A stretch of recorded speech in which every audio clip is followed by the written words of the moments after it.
आज जो मैं आपको कहानी सुनाने जा रही हूँ वो मेरी आने वाली किताब का एक बहुत अहम हिस्सा है। वैसे तो ये फोक टेल है, आप सबने भी कहीं ना कहीं सुनी होगी, लेकिन इसमें जो सीख है, इसमें जो ज्ञान की बात है वो बहुत काम की है। तो एक बार की बात है, एक राजा के राज्य में एक बेहद खुश फ़कीर रहता था। वो इतना खुश था कि उसकी खुशी के दूर दूर तक चर्चे थे। लोग कहते थे कि इसने कोई ऐसा सीक्रेट ढूंढ लिया है जिसकी वजह से इसकी खुशी कभी कम ही नहीं होती। कहने को उस फ़कीर के पास कुछ भी नहीं था। वो एक जोड़ी कपड़े में रहता था, एक झोला रखता था जिसमें उसका एक कटोरा था जिसमें वो खाना खाता था। वर्ल्डली पोजेशंस या दुनियादारी के नाम पे उस आदमी के पास कुछ भी नहीं था। उसके बावजूद वो दुनिया का शायद सबसे खुश इंसान था। उस राज्य का राजा जो है उस फ़कीर की बड़ी इज्जत करता था और बड़ा क्यूरियस था। वो जानना चाहता था कि इस फ़कीर की खुशी का आखिरकार राज क्या है। तो एक दिन उस राजा ने प्रण किया कि मैं इस फ़कीर से ये राज जानने की कोशिश करूँगा। तो वो उस फ़कीर के पास गया और उनसे बड़ी मिन्नतें करके हाथ जोड़ के बोला कि फ़कीर साहब, अगर आप कुछ दिन मेरे महल में रहेंगे तो हम सब बड़े धन्य हो जाएंगे, आपकी हमें ब्लेसिंग्स मिलेगी, दुआएं मिलेंगी, मेरा राज्य जो है वो फलेगा फूलेगा। तो फ़कीर मस्तमौला आदमी था, बोला बिल्कुल, बुला रहे हो तो ले चलो। तो अगले ही दिन वो फ़कीर जो है अपना एक जो झोला था और अपने एक झोला, एक कटोरा, एक जोड़ी कपड़ा पहने राजा के महल में पधार गया।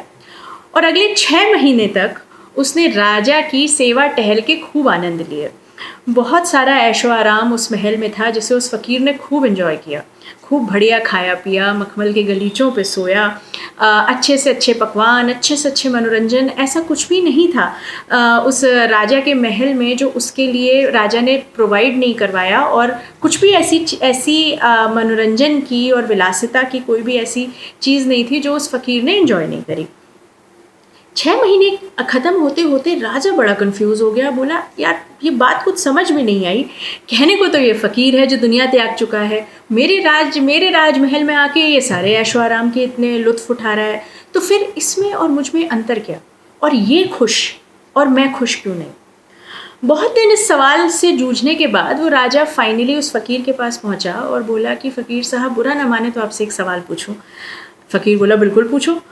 तो राजा बोला कि मुझे समझ में नहीं आ रहा है कि अगर आपके पास, जब आप इस महल में आए तो आप भी उसी विलासिता में खो गए जो विलासिता मेरी ज़िंदगी का हिस्सा है। आप भी सारे ऐशो आराम एंजॉय कर रहे हैं जो कोई भी आम आदमी दुनिया का पसंद करता है या एंजॉय करता है। तो फिर आप फ़कीर और आम आदमी क्यों?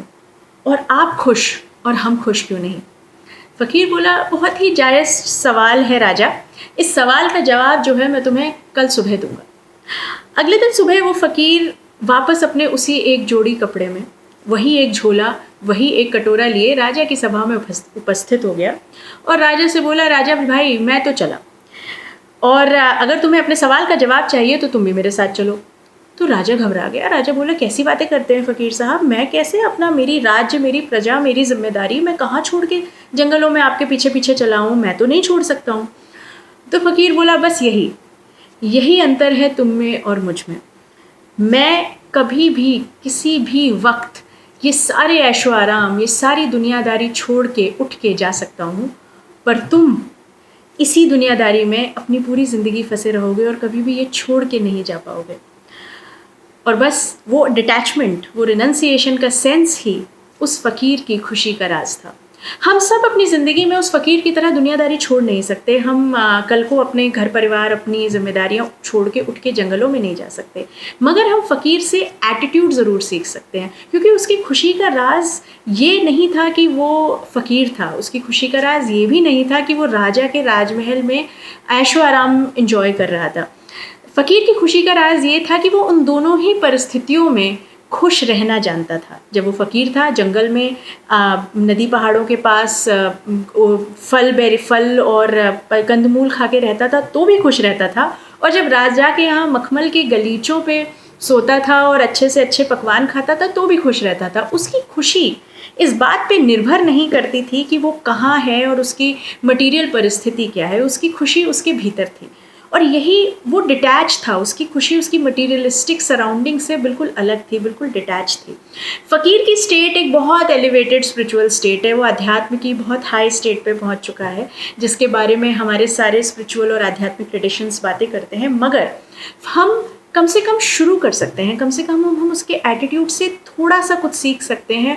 ये सीख सकते हैं कि हम अपनी खुशी को बाहरी चीज़ों पे निर्भर कराना बंद करें, हम अपनी खुशी को इस बात पे निर्भर कराना बंद करें कि आपके हमारा बैंक बैलेंस कितना है, कितनी बड़ी गाड़ी है, कितनी अच्छी नौकरी है। जो एक्सटर्नल चीज़ें हैं जो दुनिया हमें बताती है हमें खुश करनी चाहिए, अगर हम अपनी खुशी को उस फ़कीर की तरीके से उन चीज़ों से अलग कर पाएँ तो शायद हम उस फ़कीर के खुशी के सीक्रेट को क्रैक कर पाएंगे, शायद हम उस फ़कीर की तरह खुश रहना सीख पाएंगे। तो राजा और फ़कीर की कहानी से इस हफ्ते यही सीखते हैं, अपनी खुशी को अपनी मटेरियल सराउंडिंग से कुछ अलग करते हैं और अपने भीतर ही अपनी खुशी को तलाशने की कोशिश करते हैं।